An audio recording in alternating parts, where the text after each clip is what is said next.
Today's video has been brought to you by Chic Clothing. Go to www.chicclothing.com for our line of hand-designed signature caps and more information on how you can have your caps color customized to your liking. Plan your adventure. Subscribe to our mailing list to be informed about upcoming expansion to our line of clothing.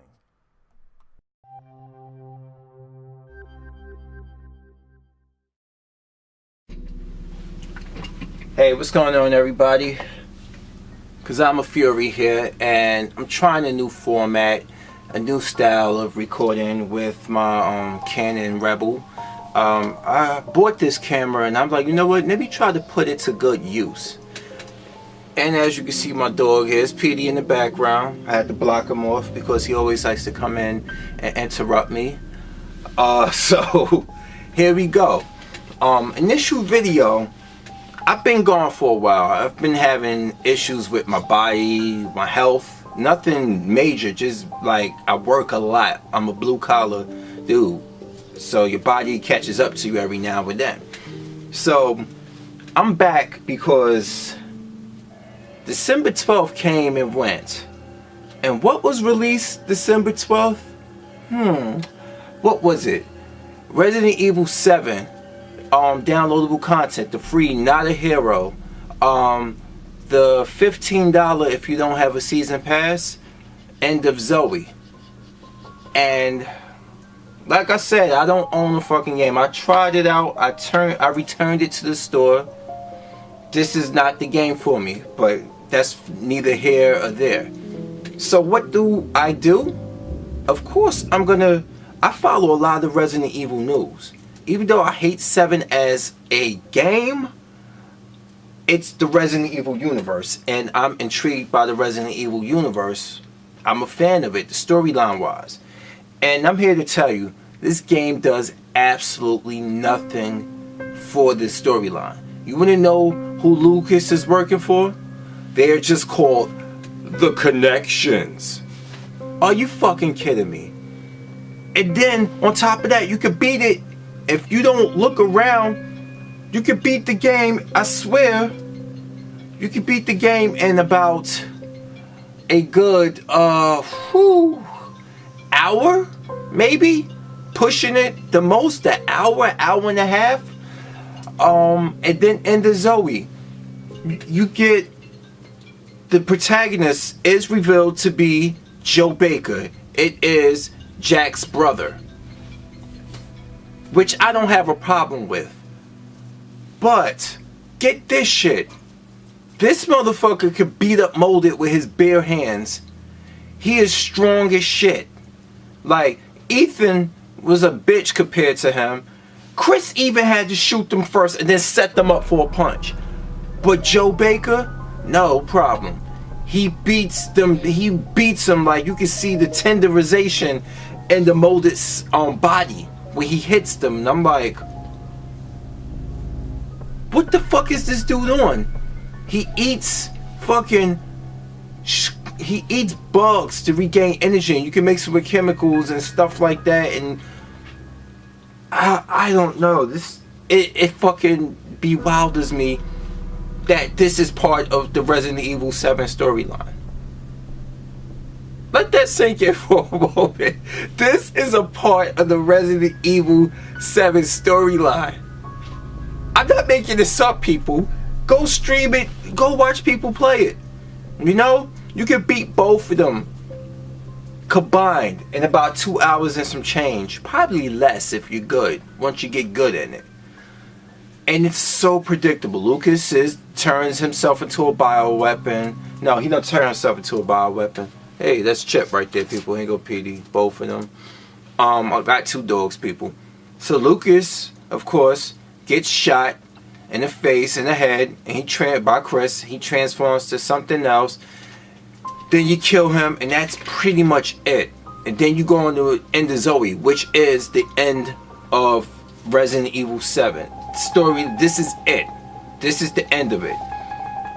And the end of it is a phone call with Ethan's like, I told you I sent somebody to help you. You don't see Ethan, you just hear his voice, and Zoe, because you saved Zoe, okay? Spoiler alert, who gives a shit. I'm glad she's alive. She's the one character that did not deserve all this shit. Even though she was held by infection, she wasn't the one that was controlled like Lucas was, even though he broke free of it. Like the company, the connections, broke him free of it. He still was a horrible mutation. Even when she started to mutate, she turned to a white crystal type molded, and she was unconscious. So she was pretty much the good. She was pretty much the good character the whole time, and I'm glad that she made it out at the end. But what a fucking joke! Like, I can't believe this is actually the end of the game. This is it. The game was already incomplete as is, and then you get no progressions in the storyline. Not to be continued, no nothing. We don't know shit. All you just heard, and they make sure during Not a Hero beat it in your head that Chris does not trust his new umbrella, which I smell rewrite. I smell rewrite. Remember the third party outsource that they had to do Not a Hero, and Capcom's like, we don't like this shit. We don't, which was pretty much code word for we getting a lot of backlash. Keep it down. Sorry about that. They got a lot of backlash, and they PD. We got a lot of backlash, and then they ended up changing it. And I bet they just beat it in their head, because Chris constantly reminds you through the narrative that he doesn't trust his new umbrella. Whoever he was talking to on his headset, his version of Hunnigan. And I'm like, oh my god, this is trash. This is complete trash.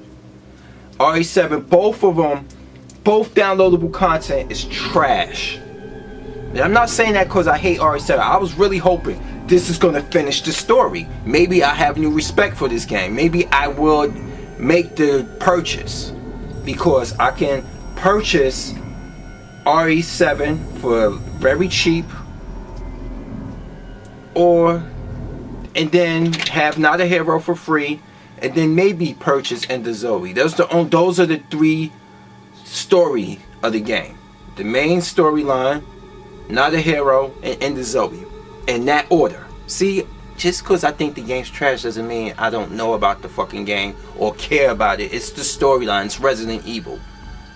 Of course, I've been versed in it and stuff, and I've been getting up to speed with Revelations and all that stuff. I care about the storyline overall.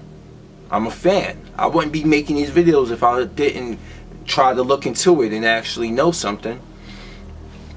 So I'm telling you, these are trash.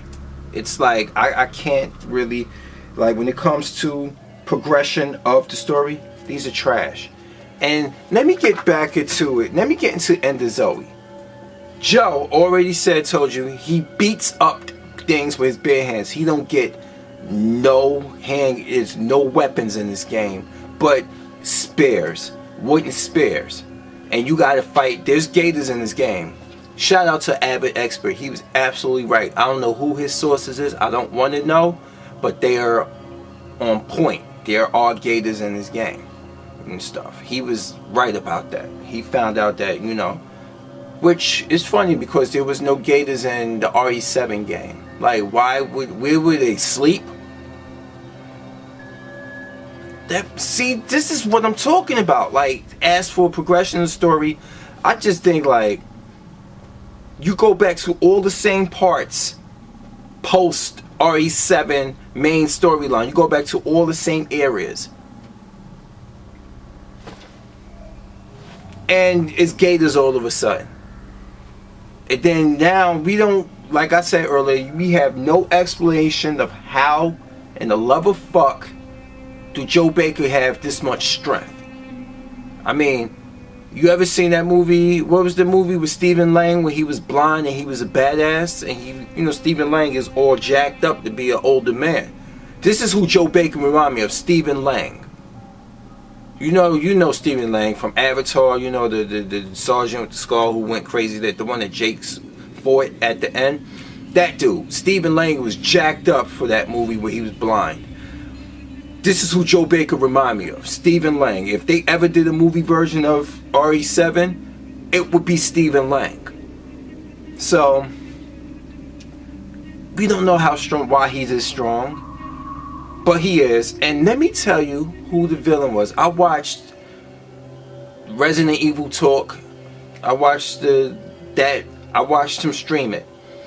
And when this monster kept coming out, like this strong ass monster kept coming out, and he just was like, he'd cock back and do a punch. That punch right there let me know it was Jack Baker.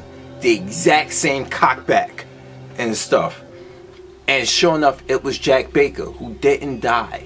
That's the only progression of the storyline that we got, really. But that Jack Baker had another form. He used it, I don't know how, when Ethan used the serum on him, that he survived that. So it's, now that I say that out loud, it's, how the fuck? You know what? I'm gonna end this video right now. Fuck Capcom, alright? This was it. This was the end of Resident Evil 7. This might be the end of the franchise. Now, since we don't have any more RE7 to deal with, you're going to finally show us the RE2 remake that you've been hiding. The one that I think is dead on arrival. We'll know by January, I hope. Otherwise, still, even if we do, fuck you, Capcom. Anyway, keep watching what you want. Keep gaming the way you want. Keep being you, because I'm Fury. I'm back. Thank you for watching. Let me know how you feel about Ender Zoe and Not a Hero. You know, did you feel as robbed as a lot of people are feeling? I'm not the only one that feel like this. I mean, I watched the game and I felt hurt for all the people who anticipated this. And I'm not even saying that to be a smartass. I fucking mean this. I felt really disappointed. Watching it, I felt disappointment. So I know how the hardcore Resident Evil fans who gave 7 a chance despite, they must feel a certain way. That they waited nearly a year to finish the game and it was done in fucking 2 hours or less. Once again, y'all, peace.